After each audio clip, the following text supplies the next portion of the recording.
Well, good morning, community. Good morning, my brother and sister survivors around the world.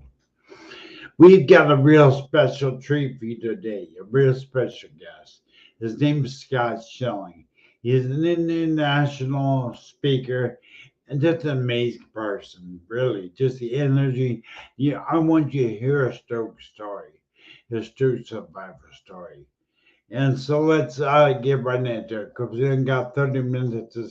And as you know, it can survive pretty quick. So let's get into it. The Stroke of Genius podcast, hosted by brain aneurysm and stroke survivor Aaron Avila, sharing the experiences of survivors and CEOs. This is your destination for inspiration. The man himself. Good morning, Scott Schilling. Hello, Aaron. How are you? And hello, Really good. everybody out there. Really Awesome. good. So, will you come introduce yourself, Scott? Introduce yourself. Well, thanks, Aaron. Very blessed. I am a media host. I'm an executive coach, an authentic connector. I've been very blessed to do over 3,000 live events to probably a million people sitting in the seats over my career. And just tremendously honored to share messages of hope and inspiration where and when possible, and do what I can do to utilize the talents and capabilities God's granted me to add a little positivity to the planet. Yeah, that's really awesome. Now, I want everybody to know about your show. Tell them about. Would you take a minute and tell them what it's about when they can see it? Sure, my I have my own TV show and also podcast called Champions of Inspiration. And what we do with Champions of Inspiration is we tell the untold or undertold story. There's so many people who have, fought from the brink of disaster, or have just come through and done so many great things, or just have a desire to, give back to the greater good. And so I want to do everything that I can to promote those stories and make sure that people get out there. Now it's available on the binge network TV. It's available YouTube and Facebook and a variety of places that way as well.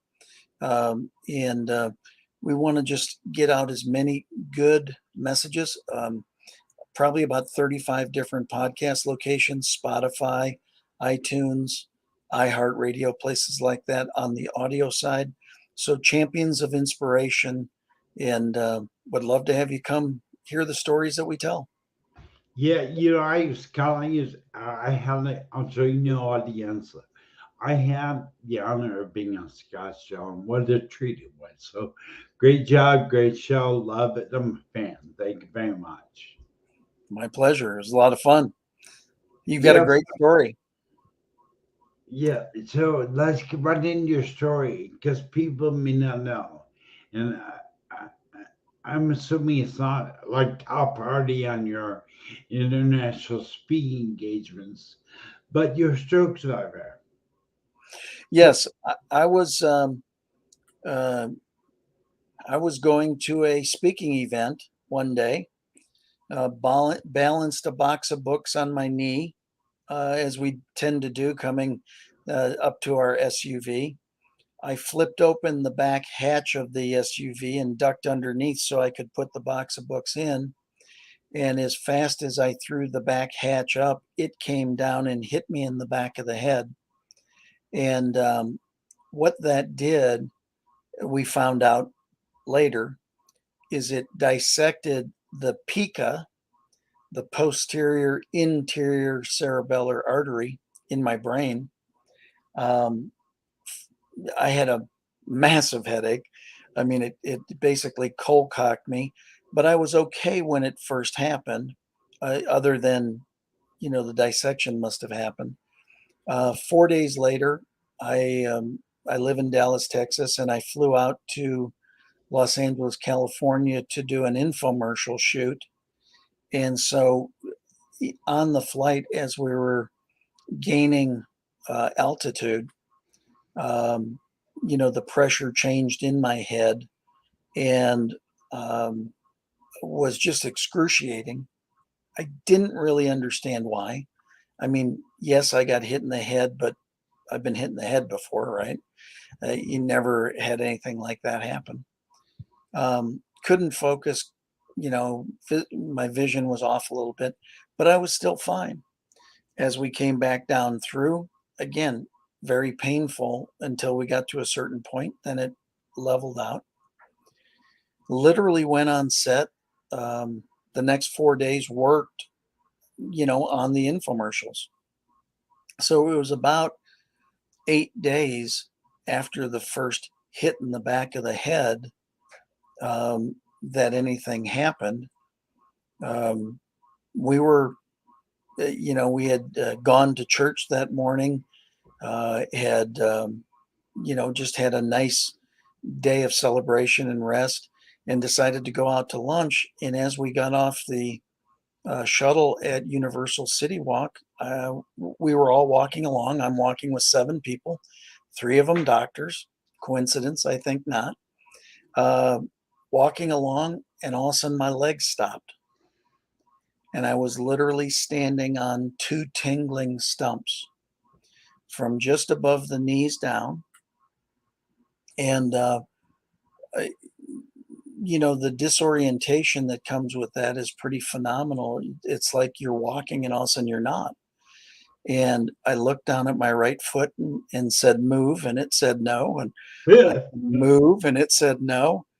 And the disorientation started to get more profound. Well, fortunately, there was a railing behind me. I started to fall backwards. I kind of grabbed the railing. One of the friends threw a chair underneath me. I fell back into the chair, and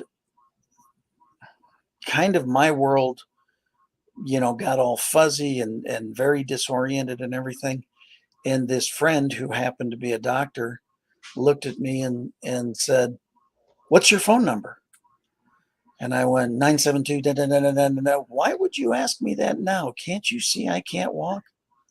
Oh, no reason. Well, there was a reason. I was cold. I was gray. I was clamming. I was sweating profusely. I was in the full-blown throes of a cerebellar stroke. And then it continues from there. It's touching back. Part of what you say is very universal out there in the world. There's almost a sense of denial. You sense a disorientation, but at some point you have to say there's something wrong with me. But you go into a denial. You're like everybody else. I mean, it's almost 99% of the stroke survivors I talk to all say, I thought it was okay. I never thought I was having a stroke. Yeah, it was, I was disoriented, but and let me just say, I'm phenomenally blessed. Not everybody comes through this type of event the way that I have. And so I am tremendously grateful. I take no credit for it. I give all honor to God. In this entire process, I truly believe I was saved. But it happened, I believe, to teach me a number of lessons and to allow me to serve and help other people because of it. So again, I don't take the result lightly in the least. Right. But there is this, um, you know, I've never have, I've never had anything like that happen. So there is this place of kind of denial, and I'm okay. And gosh, I really feel funny, not comical funny, but weird funny, right? And it wasn't until my friends started, talking to me and suggesting that we probably need to take care of me. Yeah, right. Right. It wasn't until that the recognition of how serious it might be started to set in. So um, it's a very hard situation to describe. Yeah, I think, Scott, a lot of us live a life like we're always gonna be okay, that we're just gonna live a life and just live and die. Nothing in between, but there are such a stroke. Things that do occur in life that set you back, that make you, on your case, my case, and millions of other people around the world, bring them to the brink of death. And yeah, I mean, you're not, just so everybody knows out there. Scott had a cerebral stroke just like me. And look at what I'm gonna give him. Like he said, I'm gonna give God the glory, because I mean it's a miracle, bro. What you've gone through, what you've been through, and how you came out of it. It's a miracle. It is absolutely. And as a matter of fact, my friends then obviously suggested that we go to the emergency room. I spent 5 hours in the emergency room. They gave me every stroke test and everything that they normally do, and they actually released me with a misdiagnosis of a major migraine. And so I actually and my friends told me this. Two of my friends were praying over me um, while I was in the emergency room, and they said, we felt the presence of God come in you Whoa. while we were there. And now I didn't know this until 30 days afterwards. So that part's I'm honored and very blessed for that again. But they released me, and we went back to our hotel, and um, the cast of Survivor was down in the lobby. Leonard Skinnard was down in the lobby. They were about to do the TV show Survivor. We were in Hollywood, and they said, "Don't you want to hang downstairs?" I said, "No, I'm going to go lay down. My head is killing me." And I laid in my bed, and the pain was so great that I cried out, "God help!" And for the only time in my life, I heard an audible drop to your knees. And that's what I did. I slid out of bed. I had my elbows up on the bed, and I prayed, and I said, "Lord, I've been teaching your plan and timing is perfect for the last couple years now. I do not pretend to understand this plan or this timing. I do not believe your plan is to call me home, and I do not believe your plan is to maim me or disable me. So I'm choosing to believe that your plan is to wake me up, duly noted, you got my attention, and that I'm supposed to use this event to serve myself and others physically and spiritually for the rest of my life. And if that, in fact, is your will for my life, I ask for your wisdom and guidance going forward so that I implement that appropriately. And if that's not your will for my life, I just want you to know whatever you got for me, I'm good with." And I went back to climb into bed, and I didn't climb into bed. I climbed onto a cloud. Total peace, zero pain. I've never felt it before. I've never felt it since.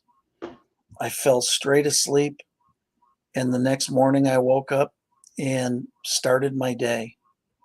And, um, that's the whole next continuation of the story. But the reality is that I truly, in calling out to God and praying, that's why I take zero credit for any of this. This is by the grace, mercy, and favor on my life by God.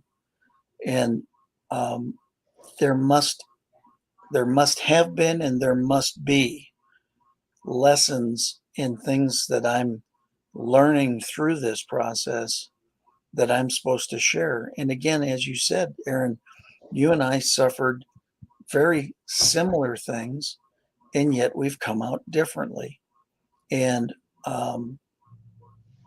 your result is your result for the exact right reasons, as strange as that might sound.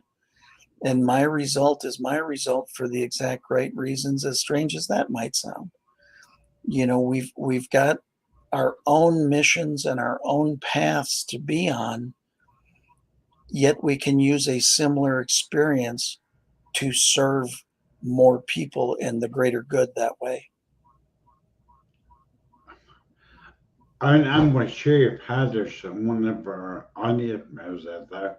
I mean, I got chills, bro, because Scott, I mean, for me also, a stroke was a divine intervention.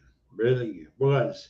If there was one thing that will stop me in your tracks, one thing that'll make it reset your life is a stroke. Many out there, as we speak, you and I speak, many stroke survivors, and there are over 80 million stroke survivors in this world, take stroke and then stop living. They choose, and I stress, as I knew you would understand, they choose to sit and get ready and die. You feel like life is over. But in our reality, I believe a lot of the times, all the time, every time, it's a divine intervention. There's a new chapter in your life that puts in full, but you have to be open to letting life happen for you, not to you. Yeah, absolutely. I went on set the next day. I shot 3 TV shows, 53 minutes, 18 minutes, 14 minutes. The producer would come. I was slumped over in a chair. The producer would come and speak into my ear. Hey, when you're on camera, we need you full bore. And I said, don't worry, I will be. And I was. And then afterwards, went to a neurologist who wanted an MRI. He thought it might be a trapped occipital nerve radiating headaches. He wanted verification. They got the MRI. His first words after reading the MRI: "Get your ass to the hospital. Check into ICU. You've had a stroke." Well, it's very interesting because I mean I had been on set. I had done the shows. I had walked around. I had done a lot of different things, not well, but I did. And it was only after he said, "You've had a stroke, get to the hospital," that all of a sudden I literally felt like a China doll. I felt like I was as fragile as anything I had ever thought of in my life. I felt like I could crumble at any point.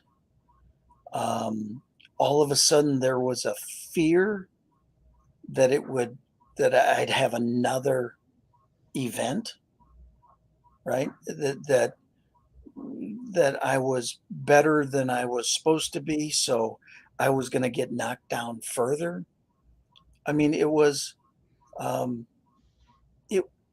That's when I became frightened, and it's amazing how, as blessed as I was to come through the initial event, that's how scared I was when I got a new piece of information. And I ended up 6 days of intensive care after that. And I truly believe that they weren't necessarily trying to keep me alive. They were trying to understand why I was Yeah, alive. right. And to the extent where they kept on saying to me, we don't understand. You shouldn't be alive. And at one point, I got upset with them. And I said, sorry to disappoint you. I've always been an overachiever. I learned. My God. And I wasn't trying to be a smartass. I was just tired of somebody telling me that the blessed and good fortune I had was not what I was supposed to be experiencing. And I don't think people understand or realize the power of their words sometimes at how, especially in that situation, I could have let that absolutely destroy me. But thankfully, for whatever reasons, the way I grew up, the foundation of my support system, the things I knew at that time, I didn't let it destroy me. I let it inspire me to come through this and want to get better from it. Well, what I'm on speechless. I'm a host, and I should be speechless. But Scott, I'm feeling a divine intervention, almost like Paul walking down the road to Damascus, and God stopping him and saying, "Okay, it's time for a life you said." And you, my brother, have had a life you said. I am just overwhelmed with emotions right now. But I think I said I wanted to touch on something you said. And then you and I spoke before when she said, I don't think people know the power of the words. And I agree. I don't think people know the power of what they think and the power of their mind and the power of their words, how it sets in motion their life future, their life destiny, their life in general. It can influence the physical life. But you said, I basically, you told me earlier, I don't take this stroke as debilitating. I'm not taking what anybody says. Tell me a little bit about you not accepting them saying you're be disabled. Well, that was a big part of it from the beginning. Is just, and it was part of my prayer. And that prayer just came out. It was. I don't believe. I didn't believe I was going to be called home. I didn't believe I was going to die. I mean, as confused as I was, and I was, trust me, I was confused. As confused as I didn't believe I was going to die. And I didn't believe that I was going to come out of it physically, tremendously physically impaired. Um, why I don't know that I even know why I believe that, but I'm just saying but I was very convicted in that I would not pass and I would not, you know, be physically maimed, have physical carryover from it all.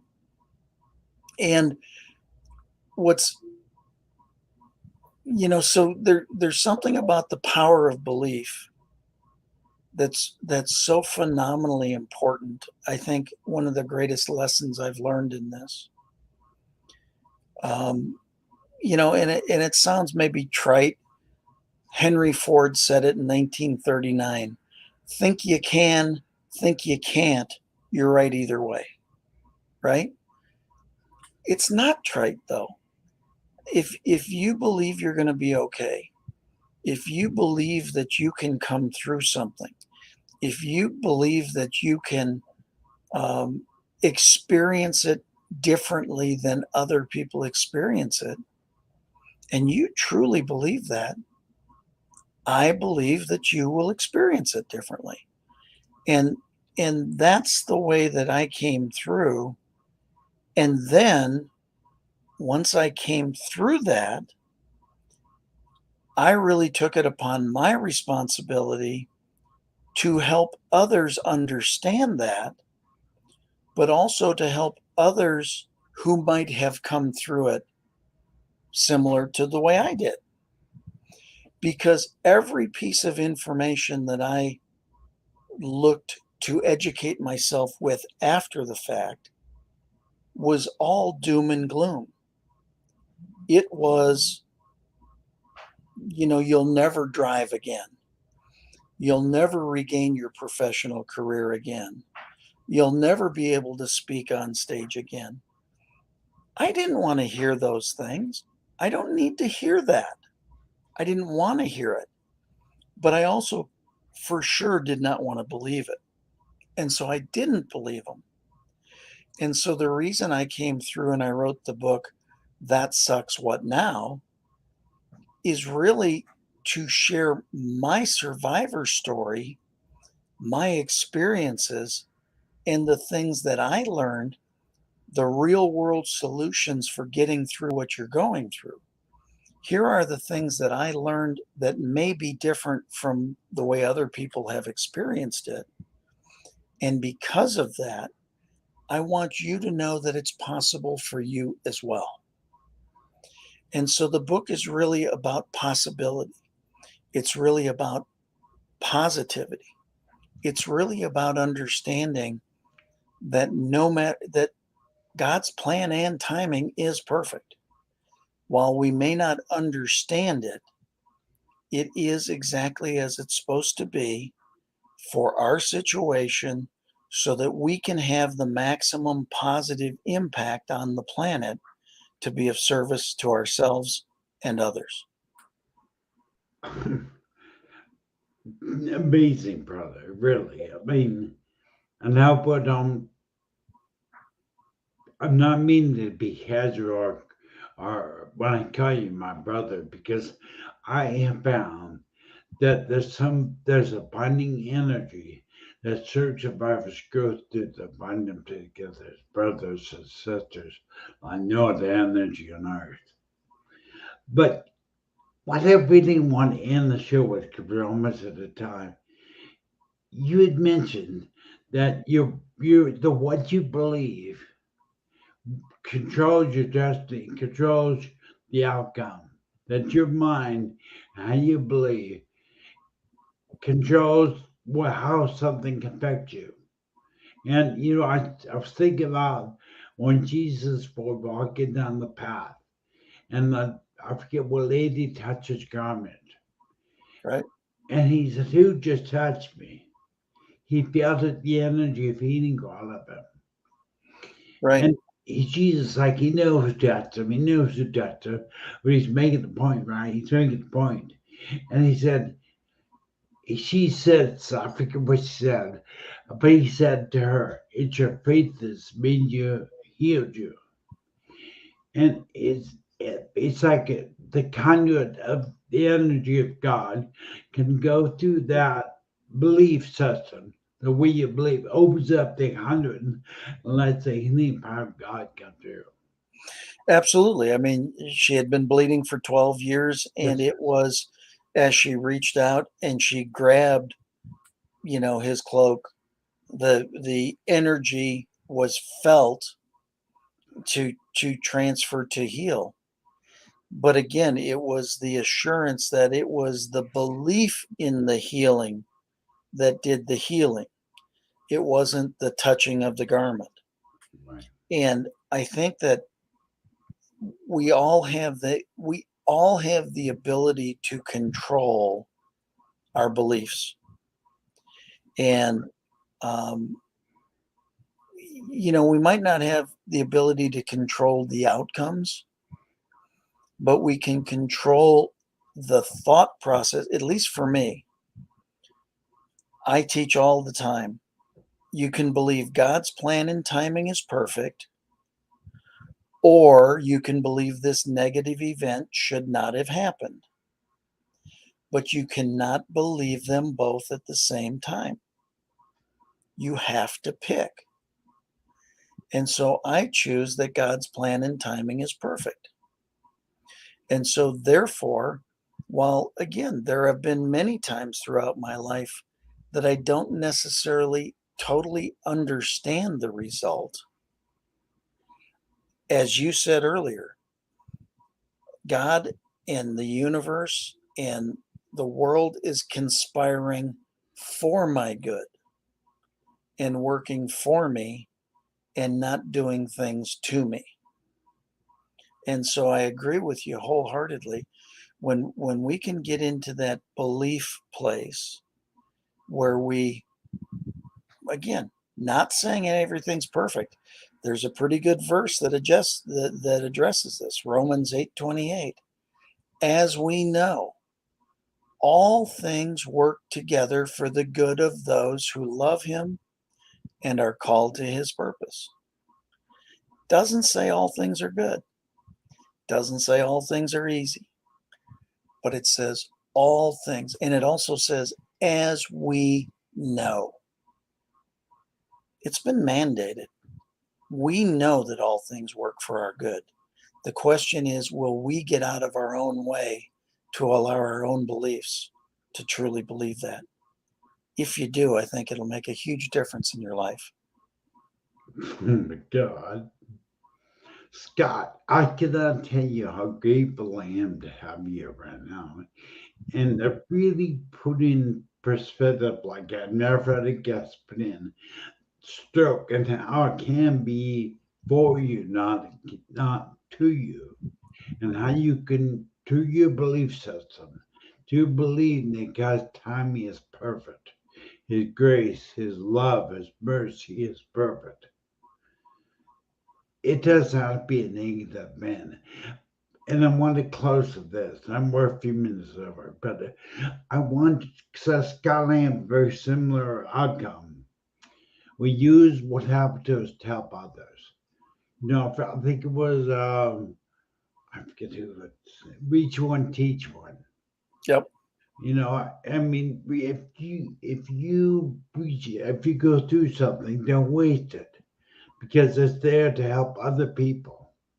So I encourage every church survivor listen to the show. Help somebody, help another survivor, talk to them, reach out to them, love them through what they're going through. So you do it. Don't waste what happened to you. Use it for the good of mankind, because you have the ability, I believe, as scholarly, to make an impact in this world. In fact, I know we both believe that you were created to make an impact in the world. Your story is not here to stop you, it's here to bring you to a path. Totally agree. And I congratulate you for what you're doing and the positive impact you're making. And I'm honored to be on here to do my part to support you. Well, I appreciate it. I really, really am grateful, deeply grateful, deeply touched. I want to thank you for being out of time, unfortunately. But thank you so much for being here, Scott. I really do thank you. Thank you for the impact. I know that this, and if you like this video, you like the Stroke TV media content, you like the Stroke of Genius podcast, smash that like button, subscribe to our YouTube channel, Stroke TV Media YouTube channel. Scott, what is your YouTube channel? Your YouTube channel. Yeah, just go to scottschillingspeaks.com and you can find it there. All right, and we'll put the link. Also, do not forget that. And what's the name of your book? We're going to put a link on the YouTube video. Yeah, the book is available at tswnbook.com. It's That Sucks, What Now? Real world solutions for getting through what you're going through. Love it. Thank you again, Sal. Thank you for being here. My pleasure. Set me on